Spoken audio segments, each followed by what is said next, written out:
کہ اللہ مجھے ایسے جیون ساتھی سے مجھے بچانا یا پاک پروردگار جو مجھے وقت سے پہلے ہی بوڑھا کر دے۔ کہ رسول اللہ صلی اللہ علیہ وسلم نے فرمایا کہ اللہ اس شخص کو، اس آدمی پر رحم فرمائے جو رات کو اٹھ کر نماز پڑھتا ہے۔ یہ کون سی نماز ہے؟ تہجد کی نماز ہے نا۔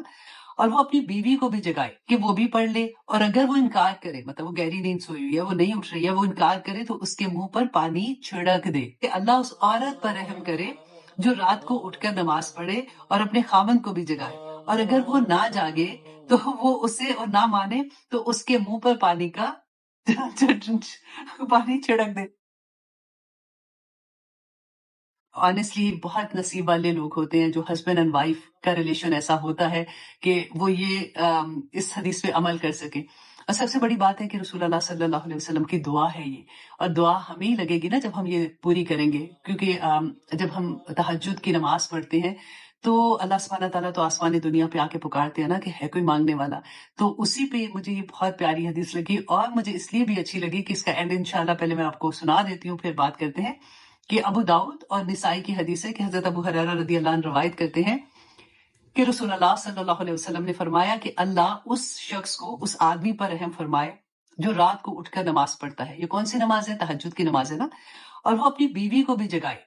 کہ وہ بھی پڑھ لے، اور اگر وہ انکار کرے، مطلب وہ گہری نیند سوئی ہوئی ہے، وہ نہیں اٹھ رہی ہے، وہ انکار کرے تو اس کے منہ پر پانی چھڑک دے، رائٹ۔ اور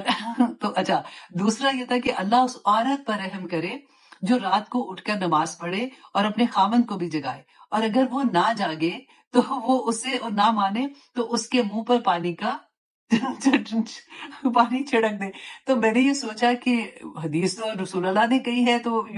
لیکن یہ کرنا کتنا مشکل کام ہے، یہ نہ ہو کہ ہم پانی لگا رہے ہیں اور ادھر سے ایک پڑ رہی ہے ہم لوگوں کو۔ لیکن وہی میں نے پہلے جو کہا نا کہ بڑی نصیب والے لوگ ہوتے ہیں جب دونوں میاں بیوی ایک لیول پہ ہوتے ہیں دین کے لحاظ سے بھی، تو دے انڈرسٹینڈ کہ اس وقت ان کا، میری بیوی کا کیا مقصد ہے۔ لیکن آپ نے اپنے میاں سے اپنے ریلیشن شپ دیکھ کے یہ کام کرنا ہے، ایسے چھڑکنا نہیں ہے پانی، گہری نیند ہو اور آپ اس طرح سے کر رہے ہو جب تک وہ اس لیول پہ نہیں آ جاتے۔ اور سیم چیز ہسبینڈس کے لیے ہے، لیکن آنیسٹلی دعا کرنی چاہیے کہ اللہ سبحانہ تعالیٰ ایسے ہی ہسبینڈ عطا کرے۔ وہ میں نے لاسٹ ٹائم آپ کو دعا بتائی تھی نا کہ رسول اللہ صلی اللہ علیہ وسلم کی دعا تھی، اللہم انی اعوذ بک من زوج تشیبنی قبل المشیب، کہ اللہ مجھے ایسے جیون ساتھی سے مجھے بچانا یا پاک پروردگار جو مجھے وقت سے پہلے ہی بوڑھا کر دے۔ تو اللہ سبحانہ تعالیٰ ہمیں سب کو، جو آنے والے بچے ہیں ان کو بھی ایسے ساتھی نصیب کرے جو اللہ سے ملانے والے ہوں، جو دین میں ایک دوسرے کا ساتھی بننے والے ہوں۔ آمین ثم آمین۔ یوزلی آپ نے دیکھا ہوگا کہ عورتیں تو ہم لوگ مسجد میں زیادہ، امریکہ میں تو چلے ہم لوگ جمعے پہ بھی جاتے ہیں اور ویسے بھی جا سکتے ہیں کیونکہ عورتوں کا زیادہ انتظام ہوتا ہے، تو پاکستان میں یوزلی عورتیں مسجد میں نہیں جاتی ہیں۔ لیکن جب ہم تراویح پہ جاتے ہیں تو آپ نے دیکھا ہوگا کہ یوزلی ایک سائڈ پہ پوری ایک جگہ بنی ہوتی ہے کہ عورتیں وہاں پہ بیٹھ کے تراویح پڑھتی ہیں۔ تو اگر آپ ان کو ویسے دیکھتے ہو تو آپ حیران ہوتے ہو کہ یہ عورتیں ویسے تو چل پھر رہی ہوتی ہیں، بھاگ دوڑ کے کام کر رہی ہوتی ہیں، لیکن جب نماز کا وقت آتا ہے تو وہ بیٹھ کے نماز پڑھ رہی ہوتی ہیں۔ تو اگر آپ ان سے پوچھیں نا کہ آپ جاننے والے ہوتے ہیں تو یوزلی بندہ پوچھتا ہے کہ آپ بیٹھ کے نماز کیوں پڑھ رہے ہو، تو کیا کہتی ہیں کہ میں سجدہ نہیں کر سکتی ہوں۔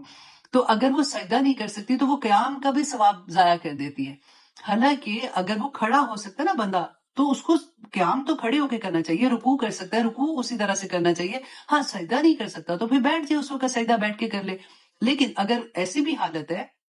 کہ زیادہ دیر کھڑے نہیں ہو سکتے کیونکہ تراویحوں میں قرات لمبی ہوتی ہے، تو اس کے بارے میں میں آپ کے سامنے حدیث رکھتی ہوں کہ صحیح مسلم کی حدیث ہے، حضرت عائشہ رضی اللہ عنہا روایت کرتی ہیں کہ رسول اللہ صلی اللہ علیہ وسلم کہ جب وہ بیٹھ کر نماز پڑھتے تھے تو بیٹھے ہوئے پڑھتے رہتے جب تک کہ ان کی قرات میں 30 سے 40 آیات رہ جاتی تھی، پھر وہ کھڑے ہوتے تھے۔ اب دیکھیں ان کا تو قیام ہی اتنے لمبے ہوتے تھے، اب ہمارا تو اتنا چھوٹا سا قیام ہوتا ہے۔ آپ کھڑے ہو کے پڑھ رہے ہیں، آپ تھک گئی ہیں، آپ کی صحت اجازت نہیں دیتی، تو آپ پھر بیٹھ جائیں، پھر اس کے بعد اگر 3-4 آیات رہ جاتی ہیں آپ پھر کھڑے ہو جائیں اور پھر رکوع کریں، ٹھیک ہے۔ تو اسی طرح انہوں نے فرمایا کہ جب 30 سے 40 آیات رہ جاتی تھی تو وہ کھڑے ہو کر قرات کرتے اور پھر رکوع کرتے اور پھر سجدہ کرتے اور پھر دوسری رکعت میں بھی اسی طرح سے کرتے تھے۔ تو یہ میں نے آپ کے سامنے اس لیے رکھا ہے کہ یوزلی ہم کسی کو دیکھتے ہیں نا اور پوچھتے ہیں جانے والوں کو تو ان کا ہمیشہ سے یہ جواب ہوتا ہے کہ میں تو سجدہ نہیں کر سکتی ہوں تو اس لیے میں بیٹھ کے نماز پڑھتی ہوں۔ تو جو حالت اللہ سبحانہ تعالیٰ نے آپ کو تندرستی والی دی ہے اس کو آپ اسی طرح سے کریں، اور جو نہیں کر سکتے تو ڈیفینیٹلی وہ تو اگر وہ فار ایگزامپل کھڑے ہو نہیں ہو سکتے تو وہ قیام بھی بیٹھ کے کر سکتے ہیں، لیکن چلتے پھرتے لوگ قیام بھی بیٹھ کے کرتے ہیں، تو اس لیے یہ ضروری تھا اس بات کو بھی ہم ذکر کر دیتے۔